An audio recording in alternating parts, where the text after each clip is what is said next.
प्राचीन समय की बात है।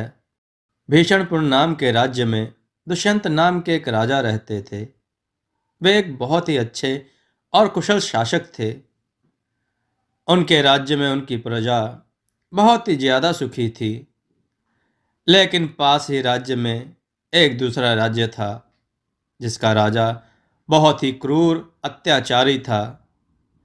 उसने भीषणपुर की प्रजा को बहकाया और भीषणपुर राज्य पर आक्रमण कर दिया। राजा दुष्यंत को इस साजिश की भनक भी नहीं थी। इस वजह से वो आक्रमण की तैयारी भी नहीं कर पाए। परिणाम यह हुआ कि उनकी सेना दुश्मन की सेना के आगे टूटने लगी। राजा दुष्यंत के कई सैनिक मारे गए। उनका रथ भी टूट चुका था, जिसके वजह से उनका घोड़ा और खुद वो घायल हो चुके थे। राजा दुष्यंत को घायल होता हुआ देख उनके सेनापति ने कहा, महाराज, हमारी सेना दुश्मन की सेना के आगे कमजोर पड़ रही है। मेरा सुझाव माने तो आप कुछ समय के लिए इस राज्य से कहीं दूर चले जाइए।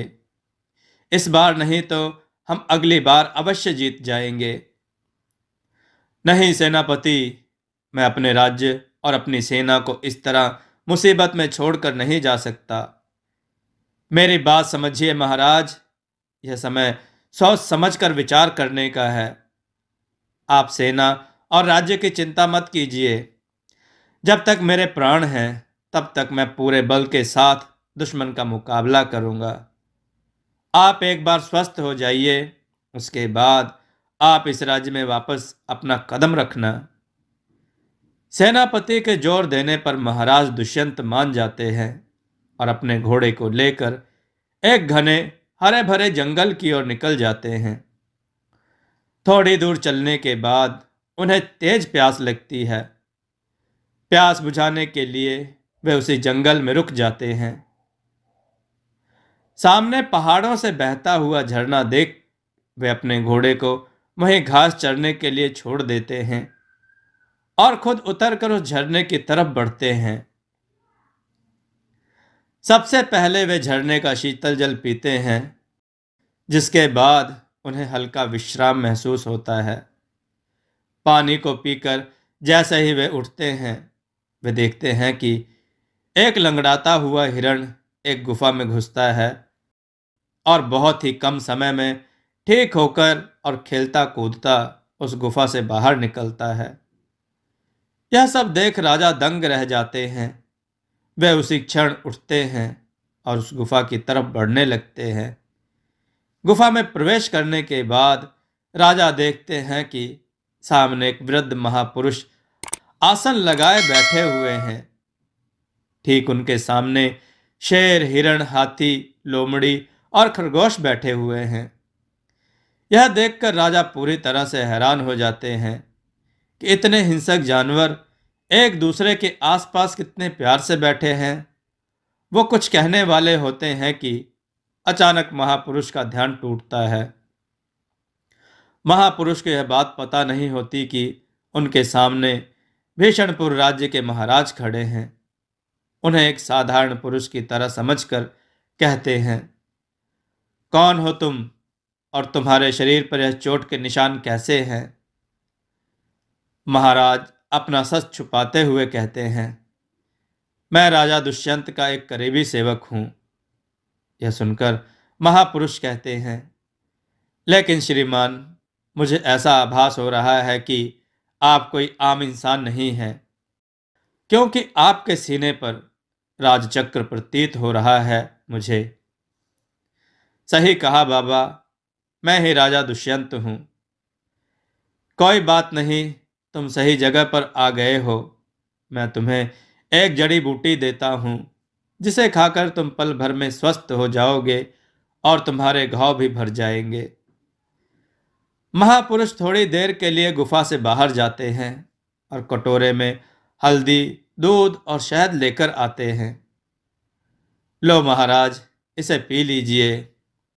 इसे पीते ही आपकी सारे बदन की दर्द को आराम मिलेगा और आपके घाव भी पल भर में भर जाएंगे। राजा औषधियों को ग्रहण करते हैं और अपने घाव पर भी लगा लेते हैं। देखते ही देखते उनके घाव भर जाते हैं और सारी थकान भी खत्म हो जाती है।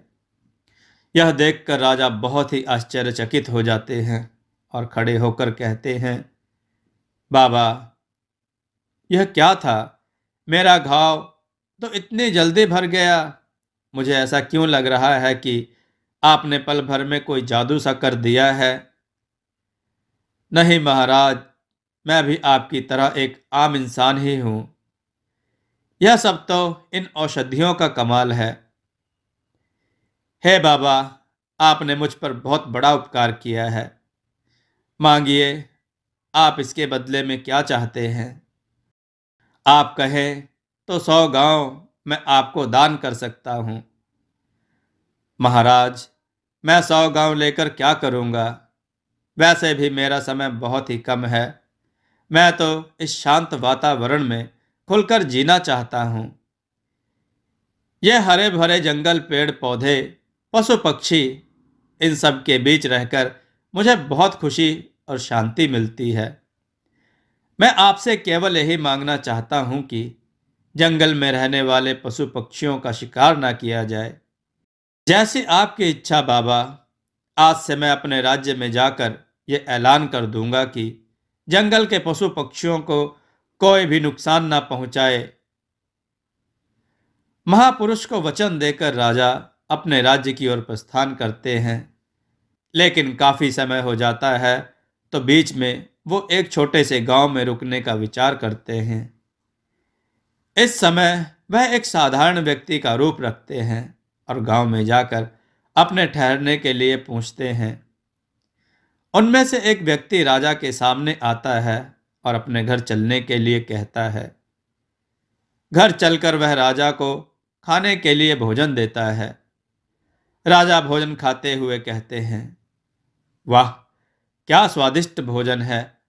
ऐसा भोजन तो मैंने कभी अपने जीवन में चखा ही नहीं। सही कहा महाराज, मेरी पत्नी बहुत ही स्वादिष्ट भोजन बनाती है। उसके हाथों में तो मानो जादू सा ही है। इसके बाद राजा उस व्यक्ति का नाम पूछते हैं। वह कहता है, मेरा नाम हरिया है। खाना खाकर राजा विश्राम करते हैं और हरिया राजा के घोड़े को घास डालने के लिए निकल जाता है। सुबह होते ही राजा अपने राज्य के लिए निकल जाते हैं। राज्य पहुंचकर वह सबसे पहले हरिया को अपने राज्य में बुलाने के लिए अपने सेनापति को भेजते हैं। हरिया को अभी तक भी ज्ञात नहीं था कि कल जो व्यक्ति उनके यहाँ ठहरा था वह भीषणपुर राज्य के महाराज थे। वह सेनापति के साथ जाता है। जैसे ही वह उस व्यक्ति को जो कल रात उनके घर पर रुका था सिंहासन पर बैठा हुआ देखता है तो वह हैरान रह जाता है। हैरान होते हुए कहता है, महाराज की जय हो। महाराज, अगर मुझसे कोई भूल हुई तो क्षमा कीजिए। महाराज कहते हैं, कल रात को हमने मिठाई खाई थी, क्या वह आप यहाँ लेकर आए हो? नहीं महाराज, मिठाई तो मैं लेकर नहीं आया हूँ। मिठाई नहीं लाए तो सजा तो मिलेगी। सेनापति, हमारे परम मित्र हरिया को 50 गांव भेंट में दिए जाएं। साथ ही हमारे राज्य में इन्हें एक अच्छा पद भी दिया जाए।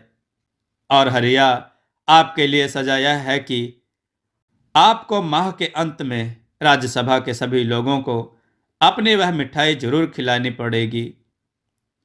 यह सुनकर हरिया हंसते हुए कहता है, जी महाराज, जरूर। अब हरिया 50 गांव का मालिक ही नहीं बल्कि महाराज दुष्यंत का परम मित्र भी बन चुका था। दोस्तों, आपको यह कथा कैसी लगी? अपने विचार और सुझाव कमेंट में जरूर दें। हमारी कथाओं को लाइक करें, हमारे चैनल को सब्सक्राइब करना न भूलें। हमारी कथाओं को शेयर जरूर करें जिससे लोगों को अच्छा ज्ञान प्राप्त हो। जय श्री राम भक्तों।